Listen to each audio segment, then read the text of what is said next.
How's everybody doing? We are really glad that you're here. So, let me tell you, my wife and I are happily married, and we've been happily married for the last 27 years. And yeah, thank you, appreciate that. And truth be told, we really don't argue that much. However, 11 years ago, something came into our lives that became a lightning rod in our relationship, that even the mention of it can spark conflict. And by the way, that's not any of my children. It is an elliptical machine. Now, my wife wanted to get an elliptical machine, and I was fine with her getting it. But we could not agree once it got delivered. We could not agree on where to put it. I wanted to put it in the garage, and she wanted it in our bedroom.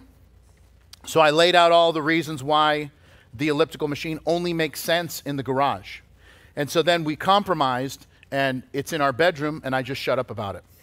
And but it's not just in our bedroom, it's on my side of the bedroom. It's literally 3 feet from where I sleep. And so this is a couple of years ago now.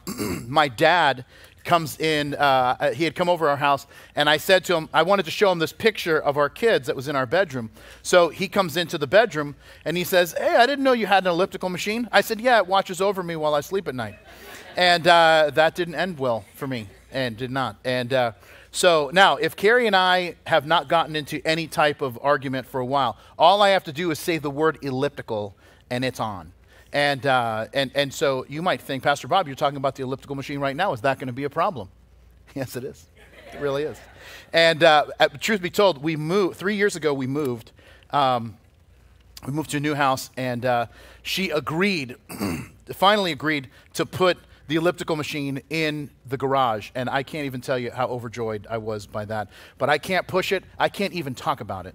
Or it will end up in our bedroom, and I will end up in the garage. So that's how that kind of stuff goes. But listen, so I tell you this because conflict is part of every relationship. And honestly, and it doesn't matter how good or how healthy or how godly the relationship, there's going to be conflict at times. That's just how it is. Why? Because every relationship has conflict. Friends have arguments, couples don't see eye to eye, kids and parents disagree. I mean, that's just how it goes. Now, the question is, does the conflict get resolved in a way to where the relationship is strengthened? And here's where it becomes challenging for us, because everything that I've mentioned, friends, husbands and wives, kids and parents, these are people that love each other and want the conflict or whatever resolved. But here becomes the real issue is, what happens when there's conflict and the other person is just trying to start trouble? I mean, you're out here trying to live in peace and do what's right, and there's somebody else that's just bent on starting a fight. Because there are people, and from the look of some of you, you're like, yeah, what's up, what's up, what's up? You're reading my mail right now. Anyway, but there are people who just cannot live in peace. There are people that live, and I can't even understand this, but there are people who live in a constant state of conflict, drama, and petty fights, and they don't feel right unless something's wrong. I mean, I don't even get that, but and so we're out here and we're trying to be kind and we're trying to love people, but there are people who simply make that next to impossible. How do we deal with that? I think a lot of us understand conflict resolution when both people are trying to resolve the conflict. But what happens when both people aren't trying to resolve the conflict? How do we deal with that? And so this is the challenge the Apostle Paul is facing in our message today in the book of Acts. Now, if you aren't aware, we've been working our way verse by verse through the book of Acts. This is actually message number 33 in our series in the book of Acts that we've been calling The Movement. The reason why we call it that is because the book of Acts is the story of the gospel movement that began after the resurrection of Jesus as the gospel went out throughout the Roman world at that time. And we've been following the Apostle Paul. We've been following his 3 missionary journeys, which, if you aren't aware, cover a span of over 10,000 miles, these 3 journeys that he takes. And he comes back to Jerusalem. And so if you were here, this is review. If you aren't, I'm getting you up to speed previously on. And so now, he comes to Jerusalem, he gets arrested, and some people thought that he had taken a Gentile into the temple, which is a capital offense, was a capital offense in Israel. So the Roman military had to get involved and remove him from the temple, carry him over to next door to what's called the Antonia Fortress, and which was a Roman facility. And that's where we left off last time, if you were there here a couple weeks ago. And so now we're going to see Paul is dealing kind of in the aftermath of that. And there's 3 different conflicts with 3 different types of people. And I'm going to tell you something. If you are in a place where you have some conflict in your life and you want some direction on how to deal with it, maybe I can assure you of this. If you're not, at some point you will be. This message has huge application for you. So we're going to start where we left off in chapter 21. And we're going to start in verse 37. Here's what we read. It says, "Then," this is after Paul is taken away to the Antonia Fortress, "as Paul was being led to the barracks, he said to the commander, 'May I speak to you?' And he replied, 'Can you speak Greek? Are you not the Egyptian who some time ago stirred up a rebellion and led 4,000 assassins out into the wilderness?' But Paul said, 'I am a Jew from Tarsus in Cilicia, a citizen of no mean or insignificant city, and I implore you, permit me to speak to the people.'" And if you pause there and give me your attention, let's start the conversation, all right? As we talk about dealing with problematic people. So how do we do that? Here's number 1, if you're a note taker, is that number 1, I need to avoid antagonistic people. Now, let me explain what's happening here. Paul speaks to the commander. The commander, we're going to learn in our next message, his name is Claudius Lysias.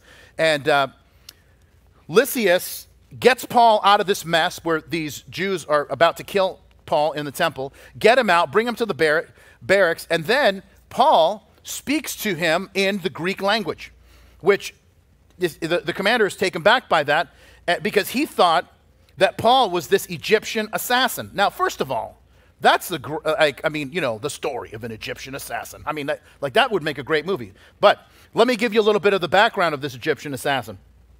This guy was making news around this area over the last couple of years because this Egyptian assassin claimed that he was a prophet, and he got about 4,000 people to start following them, all who also were assassins, and his plan was to overthrow Rome and take over the city of Jerusalem by making the walls around the city of Jerusalem fall at his command.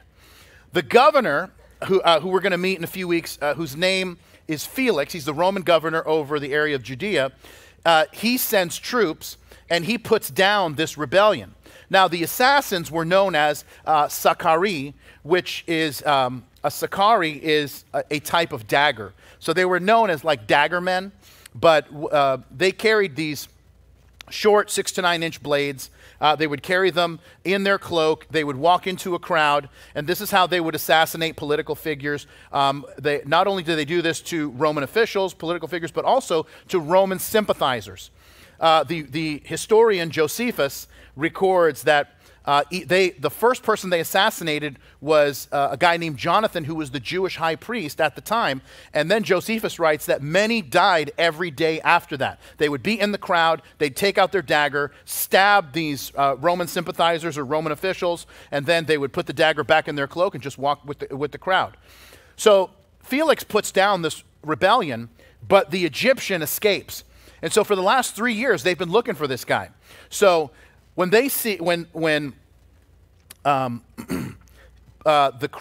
Lysias sees all these Jewish people pounding on Paul, he thinks this is the Egyptian guy, that we finally got him. I'm getting promoted, right? I'm the guy who's going to solve the mystery of the Egyptian assassin. And but then Paul gives the correct information, explains who he is, and then he asks for permission to address the people, and that's what we're going to see what happens. Look at verse 40. It says, "So when he had given him permission, Paul stood on the stairs and motioned with his hand to the people. And when there was a great silence, he spoke to them in the Hebrew language, saying, 'Brethren and fathers, hear my defense before you now.' And when they heard that he spoke to them in the Hebrew language, they kept all the more silent. Then he said, 'I am indeed a Jew, born in Tarsus of Cilicia, but brought up in this city at the feet of Gamaliel, taught according to the strictness of our fathers, and was zealous toward God as you are all today. I persecuted this way to the death, binding and delivering into prisons both men and women, and also the high priest bears me witness, and all the council of the elders, from whom I also received letters to the brethren, and went to Damascus to bring in chains even those who were to Jerusalem, to bring those who were to Jerusalem to be punished. Now it happened as I journeyed and came near Damascus at about noon, suddenly a great light from heaven shone around me. And I fell to the ground and heard a voice saying to me, Saul, Saul, why are you persecuting me? So I answered, Who are you, Lord? And he said to me, I am Jesus of Nazareth, whom you are persecuting. And those who were with me indeed saw the light and were afraid, but they did not hear the voice of him who spoke to me. Now, if you pause there and give me your attention. Now, Paul not only explains that he was Jewish, but that he was extremely Jewish. And that's why he talks about that he was brought up in the strictness of our fathers, that he was a Pharisee, which was the strictest of all Jewish sects. And he was brought up under the feet of Gamaliel. Gamaliel was his rabbi, and he was the student, or the Talmud in Hebrew. Now, the thing that's important about Gamaliel was the grandson of Rabbi Hillel. Rabbi Hillel, to this day, is considered, if not the greatest, one of the three greatest rabbis in Jewish history. We do have a historical quote from Gamaliel about his former student, Saul of Tarsus, later the Apostle Paul. He said this, my only problem with Saul of Tarsus was providing him with enough books. I love the fact that the Apostle Paul was a bookworm. It just warms my, let's hang out together at Barnes & Noble, you and me. And so anyway, now, he recounts his conversion to Christianity, how he was blinded by the light that he saw. And it's interesting to note that those who were with him saw the light, but they weren't blinded by it. They just saw it, but they did not hear the voice. Now, let me just say this, and I think that this is an important thing to talk about. It's okay to disagree. What we're going to see in a moment is that this mob isn't disagreeing. They aren't interested in hearing the truth. Remember, they thought Paul was taking a Gentile into the temple, which wasn't true. And Paul can't even get there before they start going crazy. Because there are people who are just antagonistic. They just want to fight. And it doesn't matter how much truth you present. It just isn't going to be enough. Now, let me explain it this way. I'll tell you the very first conversation I had on this property the day of our grand opening. Now, you got to understand, we started this church, my wife and I. It was my wife and I and 5 other people in the living room. That's how this church started. Then after the first week, one couple were like, this wasn't for me. It was Carrie and I and 3 people. And I'm like, I'm growing this thing in the wrong direction. So then things started, growing, and a lot of people started coming. They wanted to hear the Bible taught. And so now, 14 years and 8 months later, we were able to buy this piece of property. We were able to build this building, and it was our grand opening. Senator Marco Rubio sent me a letter congratulating me. In fact, if you go upstairs, right next to the elevator, we have this little history wall that tells you a little bit about some things that happened. That letter is framed up there. The Florida State Senate did a proclamation congratulating us. The city of Miramar issued a mayoral proclamation calling May 31st Calvary Fellowship Day. So if you go somewhere on May 31st, tell them you're from Calvary. I don't know if that's going to do anything, but maybe they'll give you a discount. I'm here for the Calvary discount on May 31st. Anyway, we'll see. Anyway, so you got to imagine, I'm feeling pretty good. We finally got this building done. I practically lived in this building the last 90 days. So anyway, so I finally got to church that morning. I was very emotional. We finally had gotten there. And as I'm walking in, this woman is waiting for me outside of the doors right here where the octagon is. And she says, she's like, I can't believe you did this. And so she says that, and I'm like, the Lord really did it, and we were part of it. And she's like, no, I can't believe you did this. This building is facing in the wrong direction. I am so disappointed in you. And so I don't know how, first of all, I built the, and I didn't, and my only response, she said that to me, right? This building is facing in the wrong direction. There were so many things to be said. And I said, well, if you want, you and I can go to the corner of the building and push. Maybe we can help it. And And she got so mad at that joke that she just walked away. And I'm like, well, God bless you, daughter of Satan. And so, anyway, now, if we can speak reasonably for a moment, do you really think that I decided unilaterally which way the building was going to face? Like, don't you think that maybe architects, city planners, fire department has a lot to say to that based on how they get around the building in case there's a fire? There are so many people that speak into every inch of this building before it gets built. And so now it's like, but in the end, I'm the one who decided which way it was facing. But see, but I just didn't say any of those things. You know why? Because you cannot reason with crazy. And so you just smile and move on and just hope our paths don't cross again. Right? I saw her and I'm like, I hope this is her last week at Calvary. And so I've told this story enough that I think it was. And listen, not because we don't want her to walk with God, but there are some pastors who don't have enough problems. And so I just want to send her over there. Like maybe you can meet your quota of problems. So anyway, and I love this. The Apostle Paul, as he gets to the end of the book of Romans, right? He gets to the end of the book and he's just like, the last chapter of Romans, so much of it is just Paul saying, hey, this person, greet them. Hey, say hi to this person for me. But then about halfway through in verse 17, he says this, now I urge you, brethren, note those who cause divisions and offenses, contrary to the doctrine you have learned, and what? Avoid them. Why? Because some people can't be reasoned with.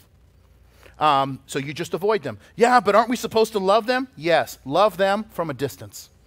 And because honestly, truth be told, some people you've got to give God space to work in their lives. And so Paul goes on from this and he talks about his conversion, how he couldn't see. He went into the city of Damascus. I covered all of that in chapter 9 when it actually happened. This is Paul recounting it. And this story is going to get retold again in chapter 26. So if you missed chapter 9, you can go back and listen to it. Or if you wait a couple weeks, we'll talk about it in chapter 26. But in verse 17, he goes on, and then he talks about his ministry. And then he says in verse 17, this is now years later, now it happened when I returned to Jerusalem and was praying in the temple that I was in a trance, and I saw him, Jesus, saying to me, make haste and get out of Jerusalem quickly, for they will not receive your testimony concerning me.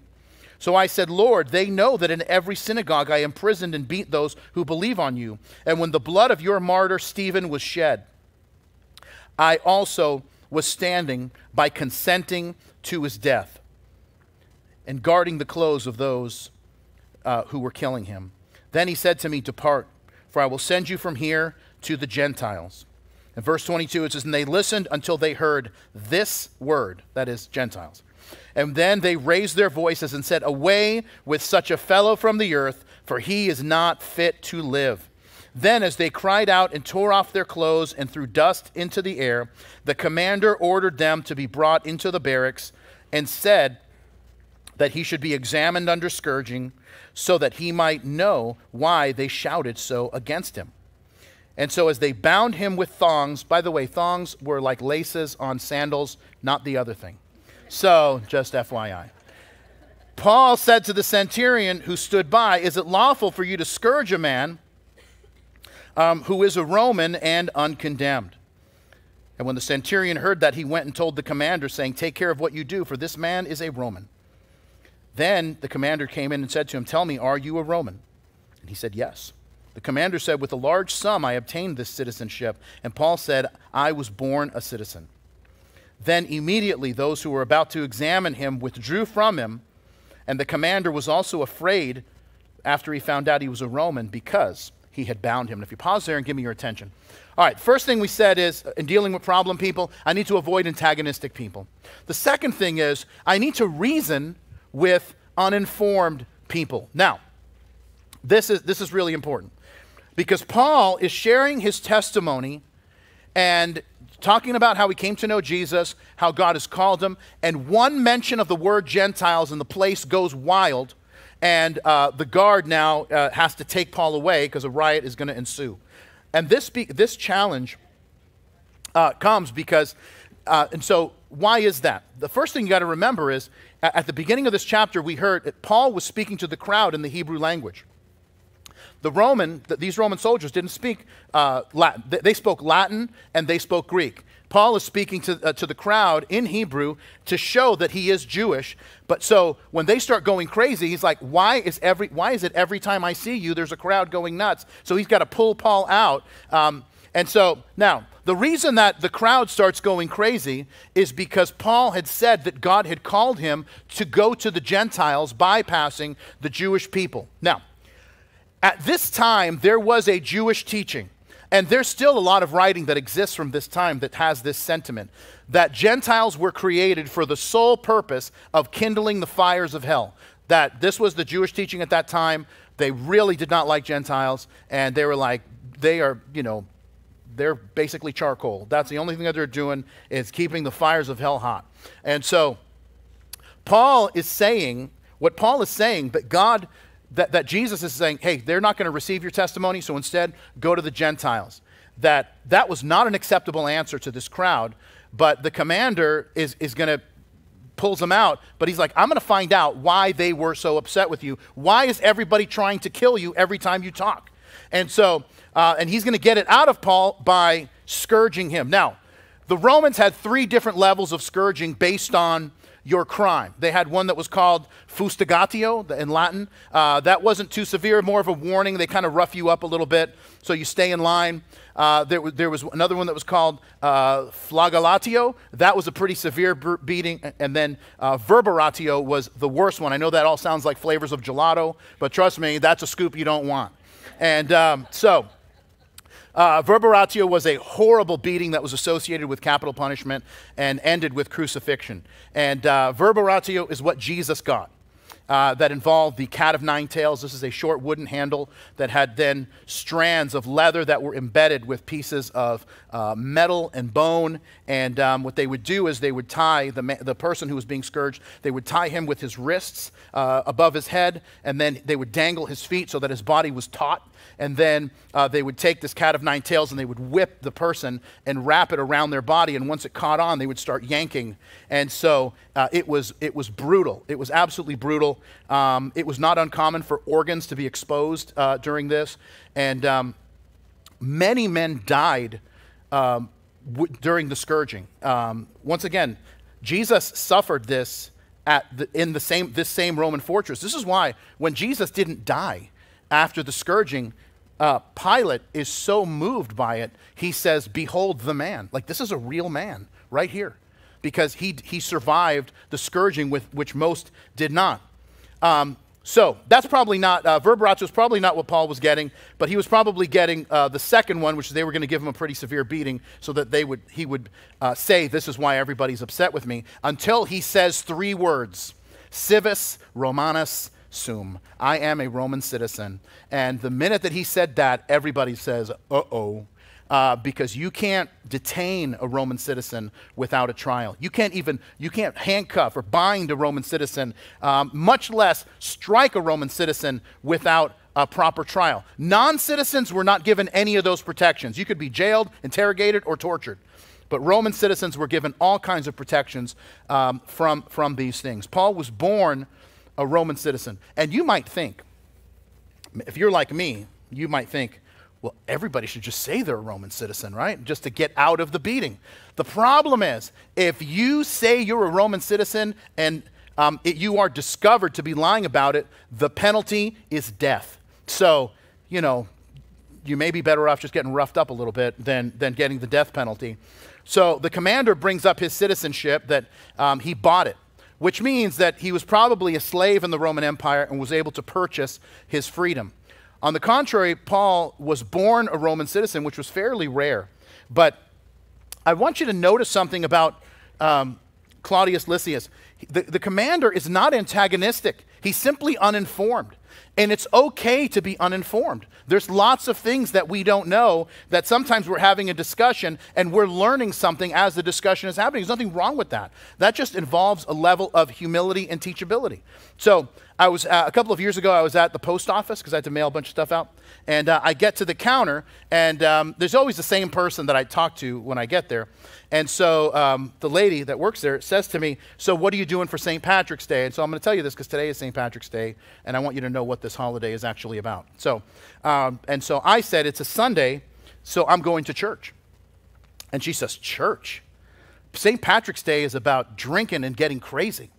And at this point, you know that if you ever walk into a post office, it's very quiet in the post office, and she's fairly loud, and so and I kind of responded at the same level of volume. So now everyone in the post office, and this is a pretty long line, everyone in the post office is listening to our conversation, and so I say, did you know that St. Patrick was a Christian missionary who planted over 400 churches in Ireland and led thousands of people to Jesus?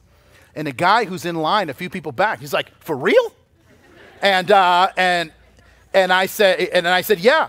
I said, so if you want to honor St. Patrick, go to church this Sunday.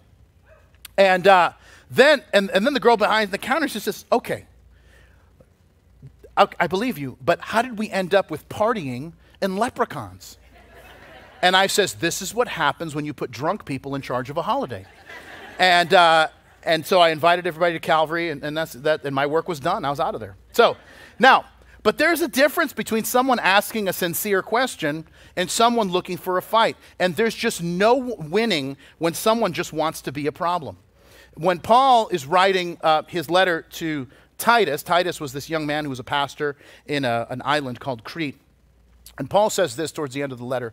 He says, reject a divisive man after the first and second admonition, knowing that such a person is warped. You may want to circle that. Warped and sinning, being self-condemned. And so Paul says, listen, don't waste your time with people that want to argue and endlessly debate, because it doesn't profit anything. And if you don't believe me, commit a couple of hours to social media this afternoon and just debating hostile people. You know what you're not going to come back with?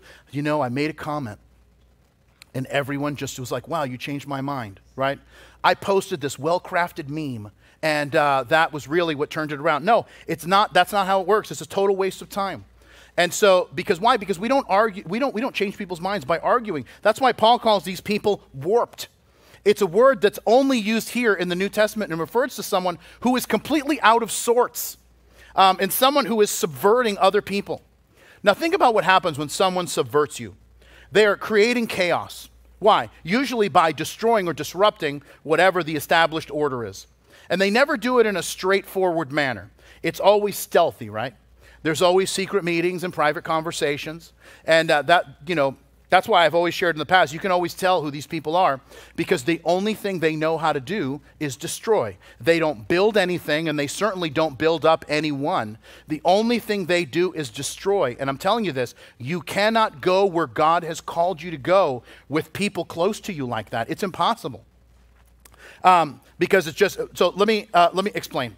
A few years ago, I was in Boston, which is where I'm from. A lot of my family still lives there. And I have a friend, a really good friend that was a pastor in Hartford.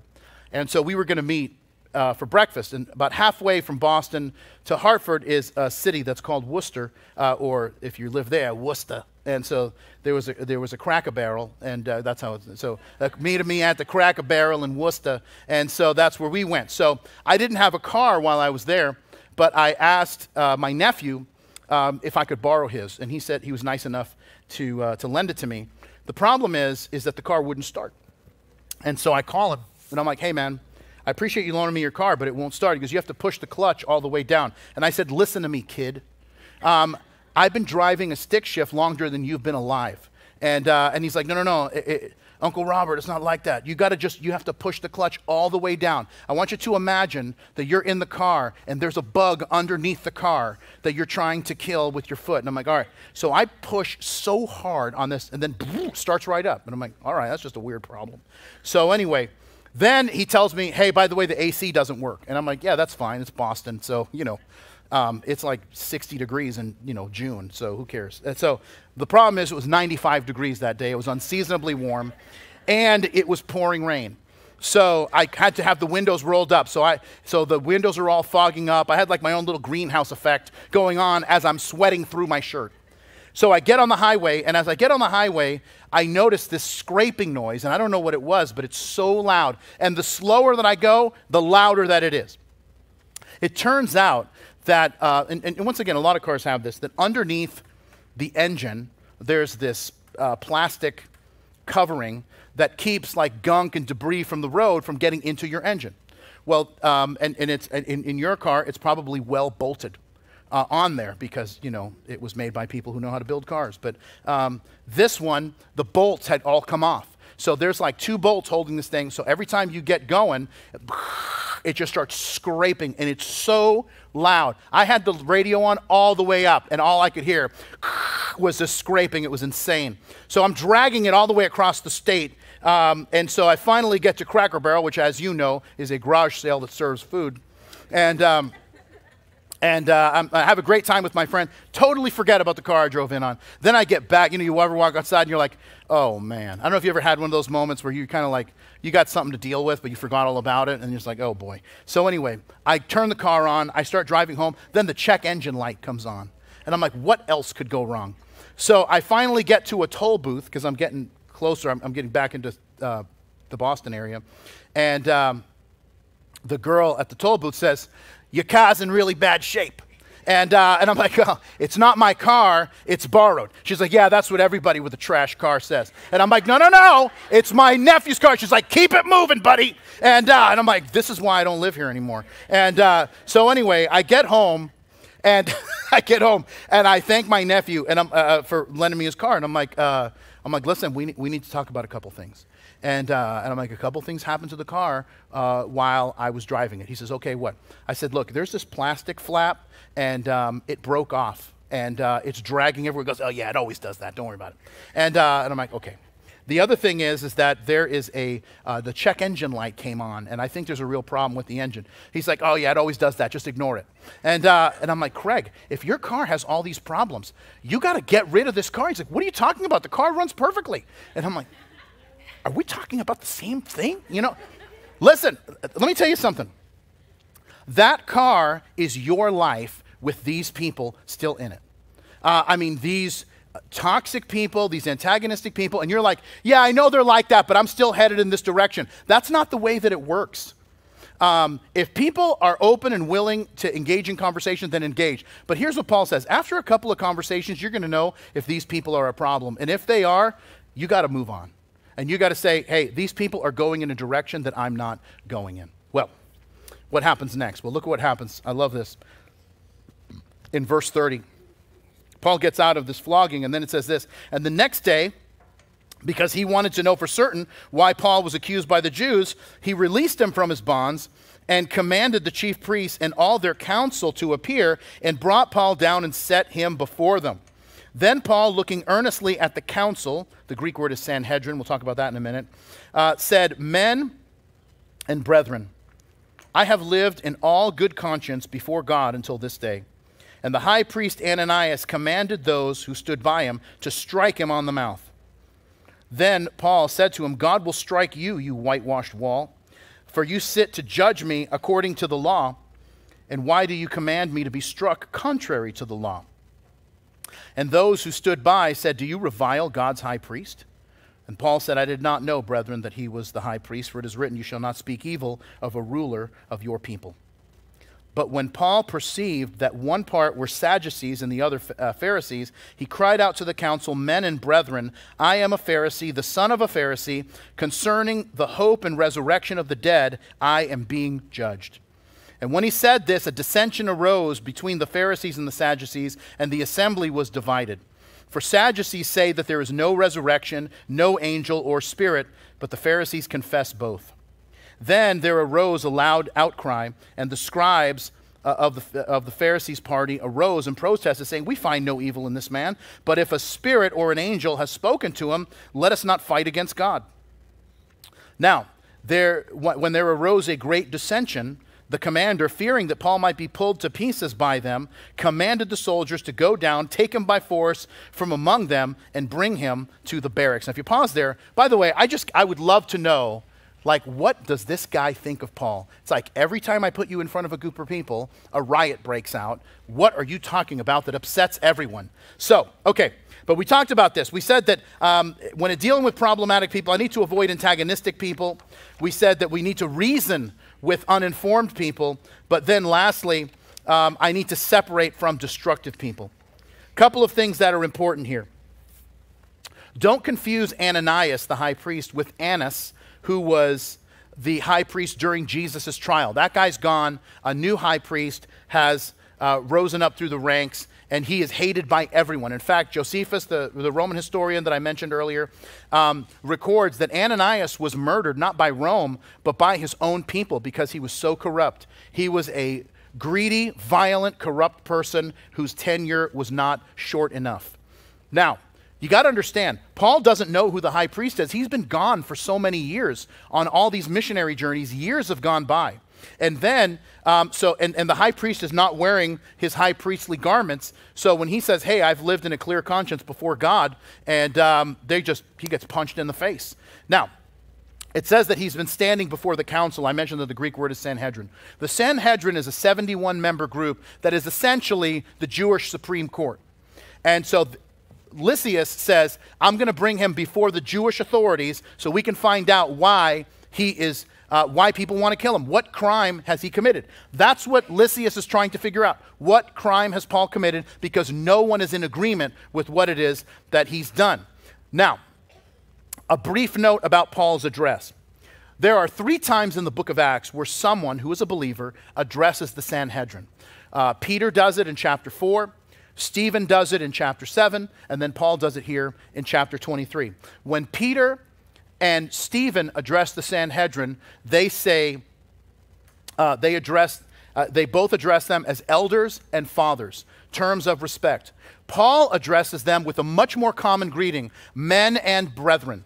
And there is, when we get to chapter 6, we'll note this, but there is some evidence that Paul, when he was a Pharisee, was actually a member of the Sanhedrin prior to his conversion to Christianity. And so more than likely, these people that are now part of the Sanhedrin were his colleagues previously. They were guys that he maybe went to school with that when they were coming up through the ranks.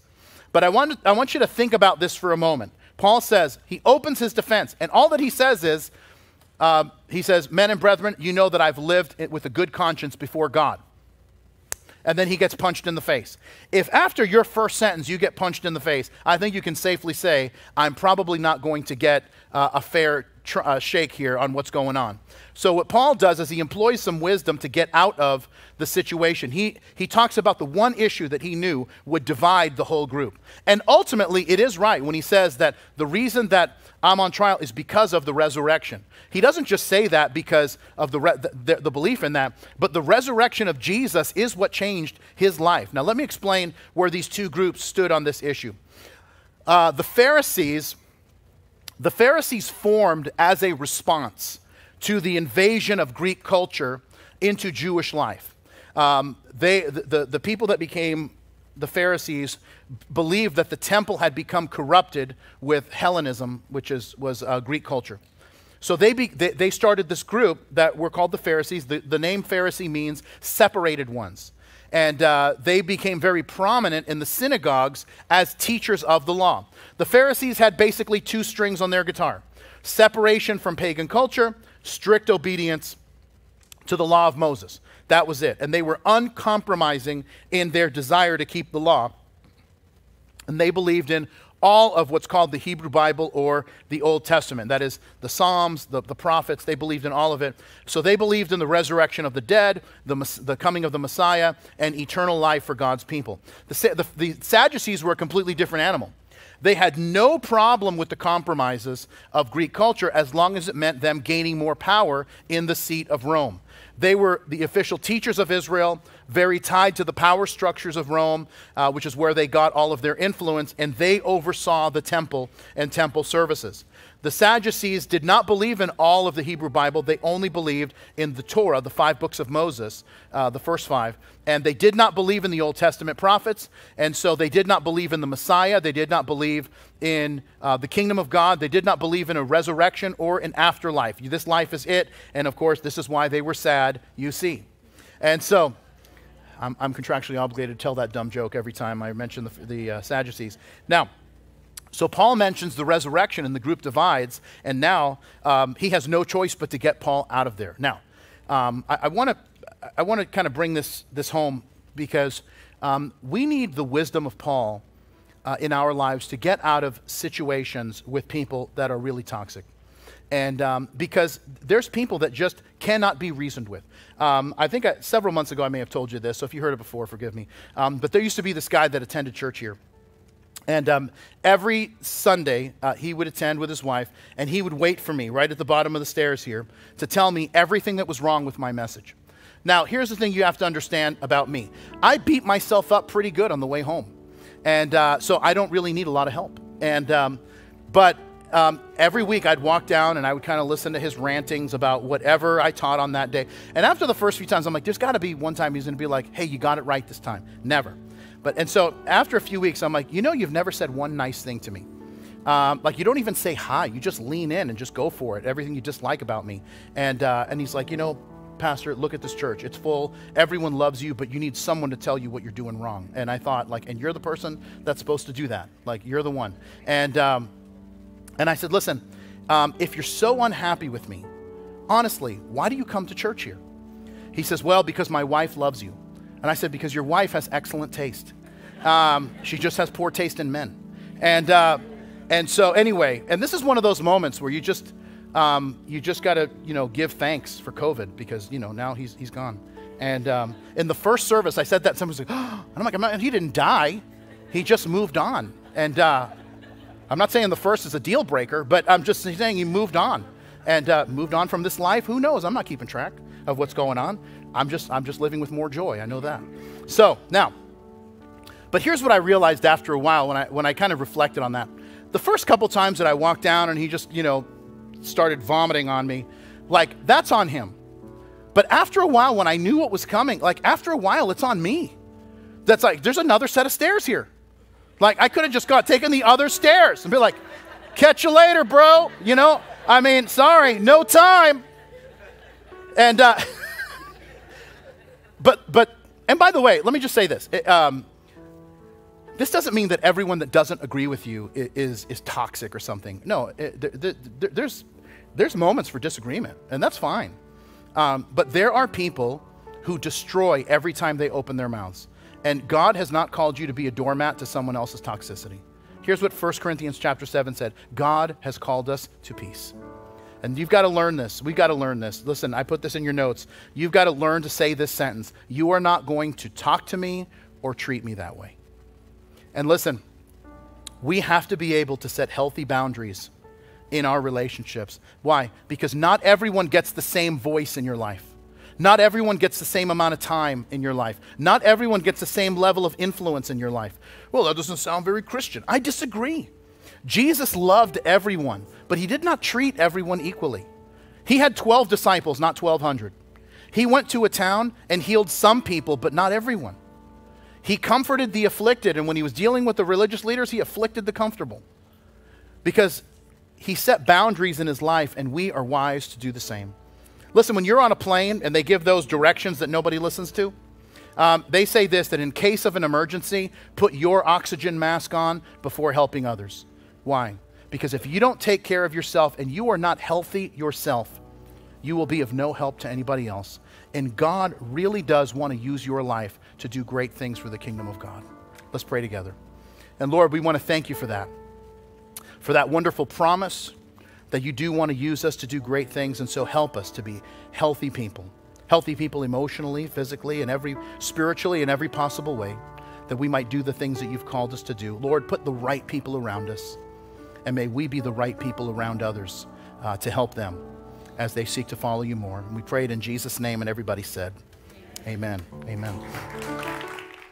Thank you for joining us today. If you made a decision to follow Jesus and begin a relationship with him, congratulations. It's the best decision you're ever going to make. You may be wondering, so what happens now? Where do I go from here? Just text BEGIN to 62488 and we'll be able to send you this free gift. It's a book called Begin, written by Pastor Bob, and it's going to help you take those first steps on your new journey of faith. So remember, to stay up to date with everything happening at Calvary, follow @MyCalvary on Instagram and Facebook. Until next week, we love you. We're praying for you. God bless you.